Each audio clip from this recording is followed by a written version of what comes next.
ఈరోజు మన వాక్యం యొక్క అంశం ఏంటో తెలుసండి. లేవనెత్తే దేవుడు. చెప్పండి అంశం ఒకసారి మన అందరమును. మన అంశం ఏంటండి? లేవనెత్తే దేవుడు. దేవుడు లేవనెత్తుతాడంటారు, లేవనెత్తడంటారా? అసలు దేవుడు ఎటువంటి వారు లేవనెత్తుతాడు?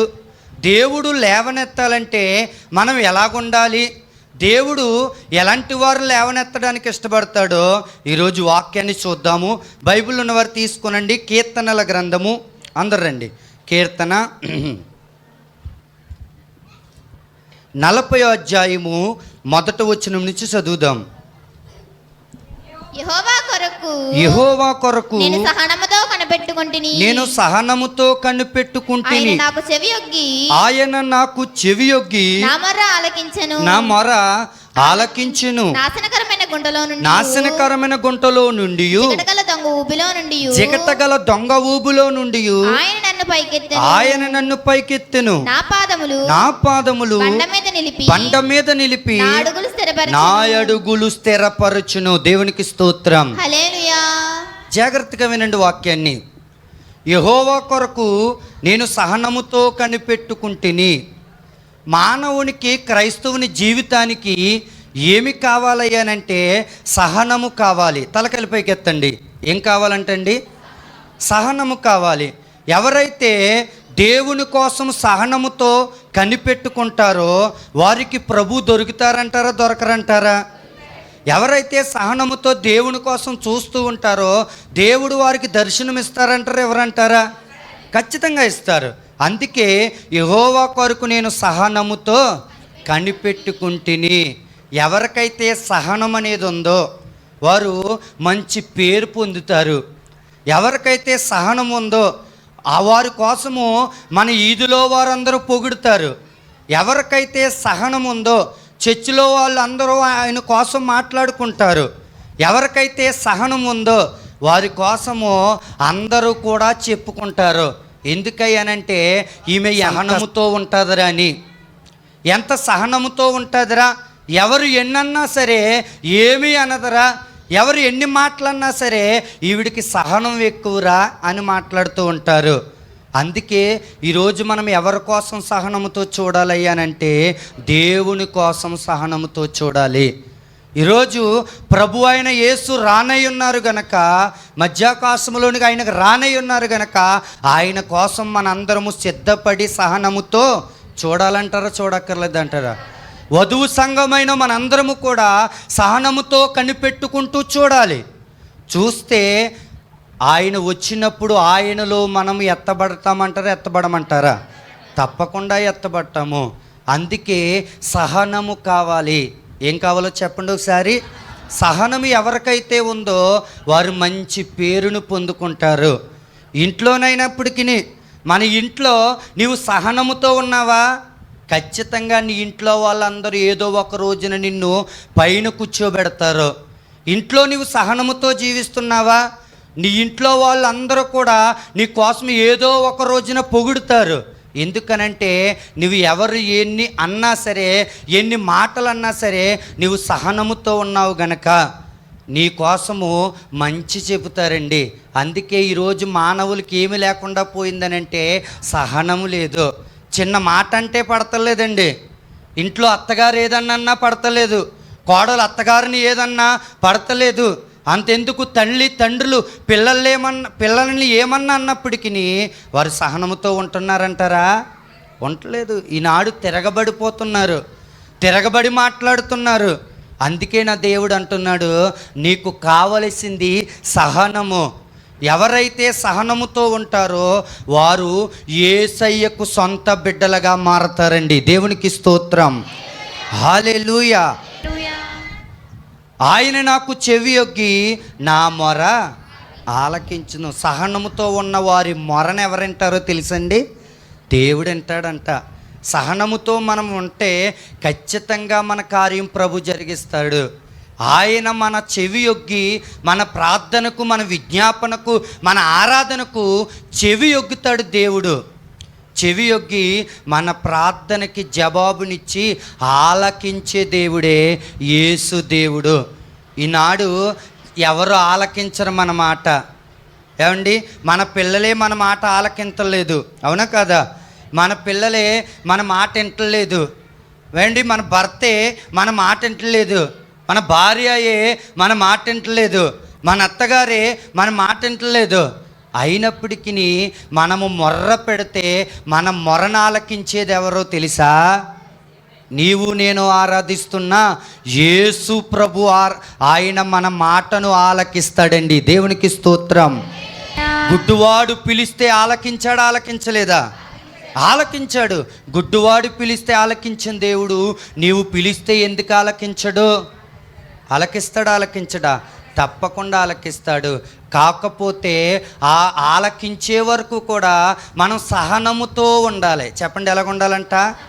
సహనముతో కనిపెట్టుకుంటూ ఉంటే మన ప్రార్థనకి జవాబు వస్తుందంటారా రాదంటారా? ఖచ్చితంగా వస్తుంది.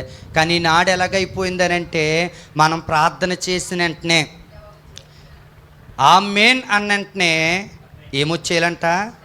జవాబు వచ్చేయాలండి. ఈనాడు క్రైస్తవులు ఎలాగైపోయారనంటే, చర్చిలో అడుగు పెట్టిన వెంటనే బుడుక్కును దేవుడు ప్రత్యక్షమయ్యి అమ్మా నీ అప్పులన్నీ తీరిపోయినాయి అని చెప్పేలాగా అయిపోయారండి. ఇప్పుడు కష్టపడే వాళ్ళు ఎవరో లేరు. కష్టపడి మోకరించి ప్రార్థన చేసుకుని దేవుని అభిషేకం తెచ్చుకునే వాళ్ళు ఎవరో లేరు. అంతా ఎలాగైపోయిందనంటే, దేవుడి దగ్గరికి వచ్చానా వెంటనే నా అప్పులన్నీ తీరిపోతాయండి. వెంటనే తీరిపోతాయా? వచ్చిన వెంటనే నాకు గర్భఫలం వచ్చేయాలి, వచ్చిన వెంటనే నా పిల్లోడు పెళ్ళి అయిపోవాలి, వచ్చిన వెంటనే నా కుటుంబంలో సమస్యలన్నీ తీరిపోవాలి. ఈనాడు క్రైస్తవులు ఎలాగున్నారు అని అంటే ఇట్టు మాదిరిగానే ఉన్నారు. వచ్చిన వెంటనే గర్భం తెరిచిపోయిపోవాలంటే అవుద్దండి? అవదు. ప్రతిదానికి ఏముందంట? సమయం ఉంది. ఆ సమయం కొరకు నువ్వు వేచి చూస్తూ ప్రార్థన చేసుకుంటే ఆ సమయానికి దేవుడు నీకు ప్రతిఫలమును ఇస్తారంటారు. ఎవరంటారా? తప్పకుండా దేవుడు ఇస్తాడండి. ఈనాడు ఎలాగున్నారయ్యానంటే, మందిరములు అడుగు పెట్టిన వెంటనే కార్యం జరిగిపోవాలి.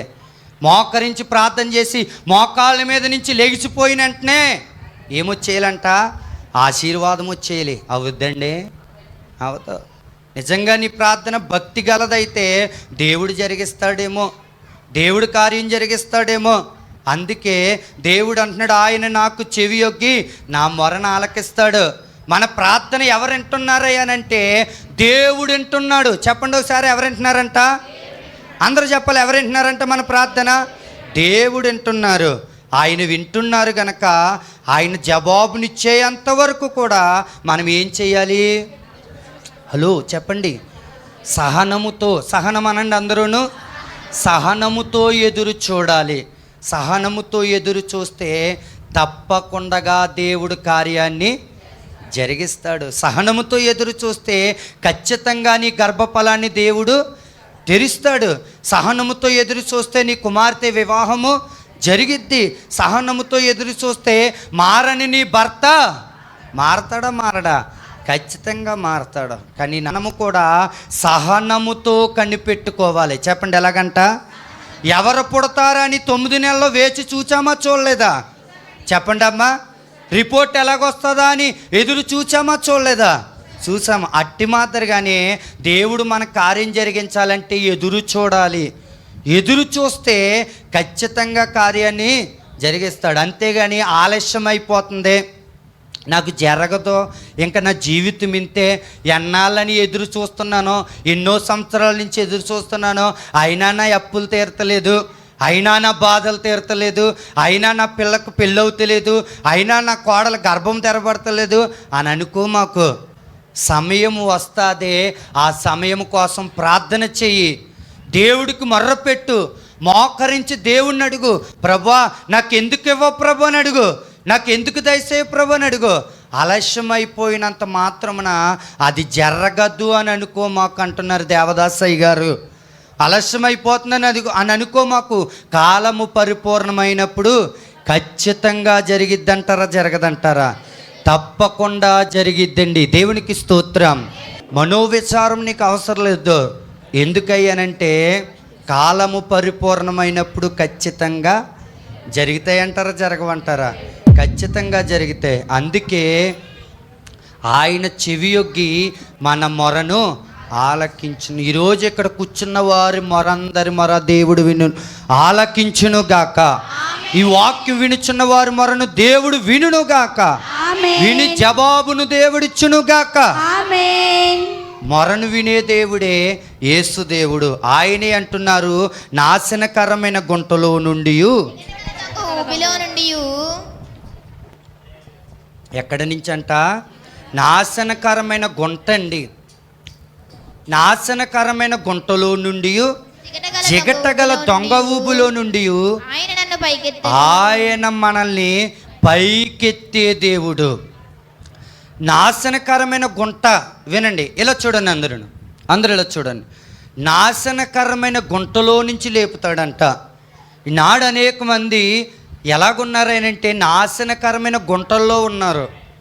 వారికి ఎన్నాళ్ళు చూసినా అభివృద్ధి లేదు, వారికి ఎన్నాళ్ళు చూసినా ఫలింపు లేదు, ఎన్నాళ్ళు చూసినా అదే అప్పుల్లో, అదే శోధనలో, అదే ఇబ్బందుల్లో, అదే కష్టాల్లో, వారి ఇరుకుల్లో పడి, పాపంలో పడి ఆ గుంటలోనే ఉంటున్నారు.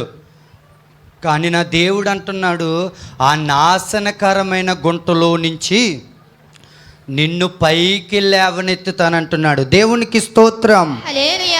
ఈరోజు వాక్యం వింటున్న నీవు ఏ గుంటలో పడి ఉన్నావో, అప్పులనే గుంటలో పడి ఉన్నావేమో, మనశ్శాంతి లేక మనశ్శాంతి అనే గుంటలో పడి ఉన్నావేమో, సమస్యలనే గుంటలో పడి ఉన్నావేమో, నిన్న గుంటలో నుంచి ఎవరు లాగేవారు లేరేమో.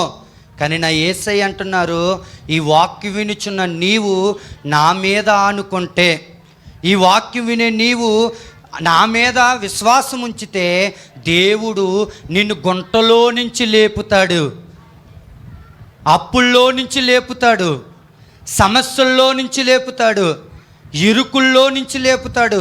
నిన్ను నాశనం చేయాలనే గుంటలో నుంచి నా దేవుడు నిన్ను పైకి లేవనెత్తును గాక. ఆమేన్. యోసేపుని గుంటలో పడవేశారు. ఏ గుంటో తెలుసండి? అది నీళ్లు లేని గుంట. చెప్పండి, ఏ గుంట అంట? చెప్పండి అమ్మా. నీళ్లు లేని గుంటలో పడేశారు. మరలా ఎవరు పడేశారో తెలుసా? బయటోళ్ళు ఎవరో కాదు, దూరం వాళ్ళు ఎవరో కాదు. ఎవరనంటే సొంత వారే, సొంత అన్నదమ్ముళ్ళే యోసేపు ఫలింపును చూసి, ఇతని అభివృద్ధిని చూసి గుంటలో పడేశారండి. అండి, అన్నగారులు పడేస్తారా తమ్ముడిని? అన్నగారులు నాశనం చేసేయాలని చూస్తారా? ఈనాడు కూడా ఈ సమాజంలో అలాగే ఉంది. సొంత అన్నగారే తమ్ముడు పాడైపోవాలని కోరుకుంటున్నాడు, సొంత తమ్ముడే అన్నగారు నాశనం అయిపోవాలని కోరుకుంటున్నాడు. ఏమండి, సొంత తల్లే కొడుకులు పాడైపోవాలని కోరుకుంటుంది, సొంత కొడుకే తల్లి పోతే బాగుందును, తండ్రి పోతే బాగుందును అనుకుంటున్నారు. సొంత వారే మనల్ని నాశనం చేసేయాలని చూస్తున్నారు. మనకు శత్రువులు ఎక్కడో ఉండరండి. ఎక్కడుంటారు అనంటే మనతోటే ఉంటారు, మన పక్కనే ఉంటారు. వారు ఏం చేస్తారు అనంటే మనల్ని అభివృద్ధి అయ్యే మనల్ని అభివృద్ధి అవ్వకోకుండా గుంటలో పడేస్తారు. వాక్యం చలవిస్తుంది, సహోదరులు ఐక్యత కలిగి నివసించడం ఎంత మేలు. శాంతరాజు, ఎంత మేలు, ఎంత మనోహరము. కానీ నాడు సహోదరులు ఐక్యతగా ఉంటున్నారంటారా? అన్నగారు తమ్ముడు మాట్లాడుకోవటం లేదండి. ఎందుకయ్యానంటే వీళ్ళకి స్థలాల మధ్యలో గొడవలు వచ్చేసినాయి, పంపకాల మధ్యలో గొడవలు వచ్చేసినాయి, సరిహద్దుల్లో గొడవలు వచ్చేసినాయి.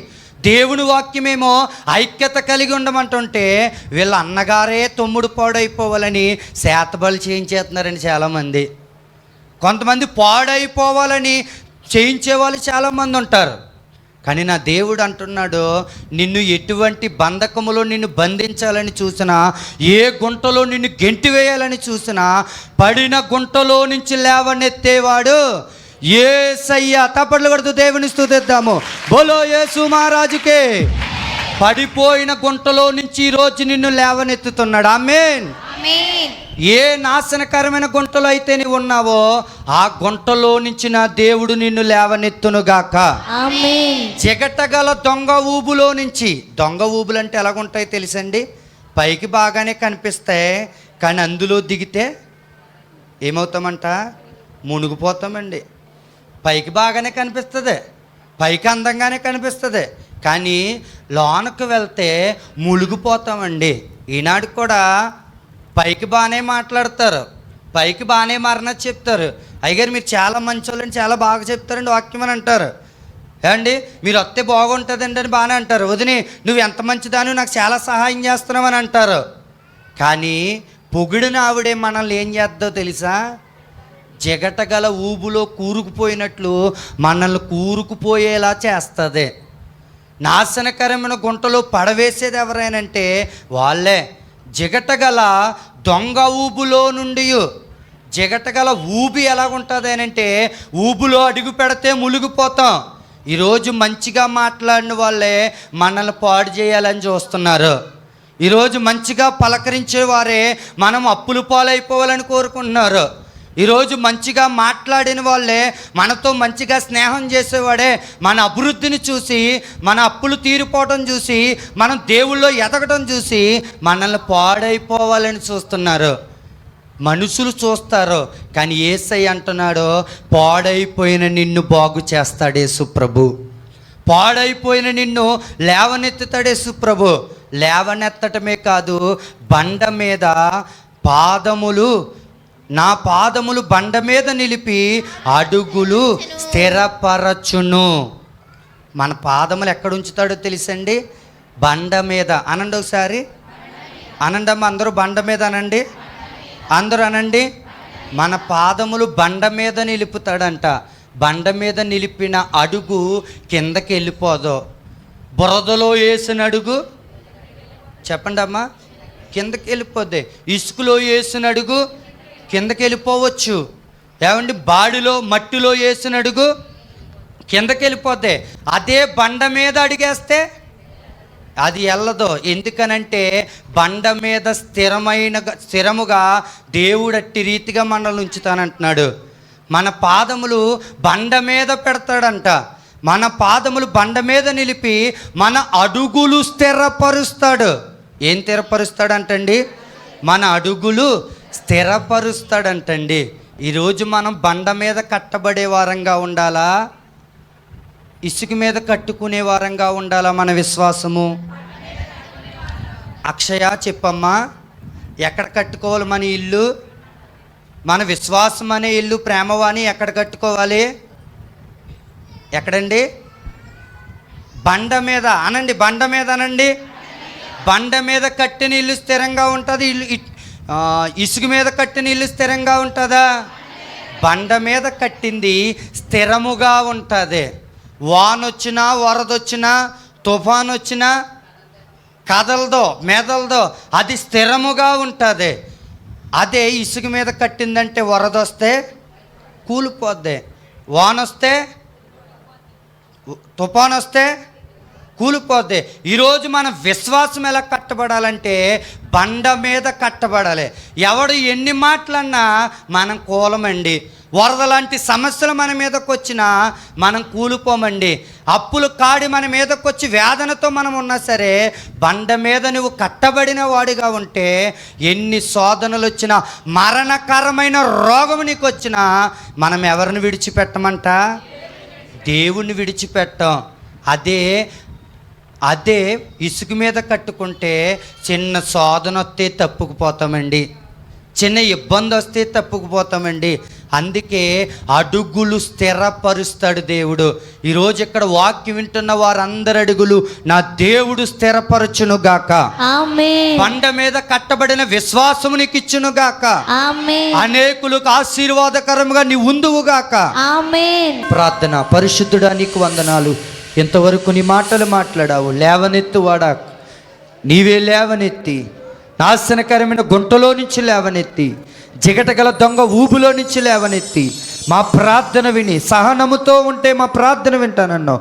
మా ప్రార్థన నీవే విని మమ్మల్ని లేవనెత్తి బండ మీద స్థిరపరచమని యేసయ్య నామములో అడుగుచున్నాము తండ్రి. ఆమేన్. ఆమేన్. ఆమేన్. ఆమేన్. ఆమేన్. ఆమేన్.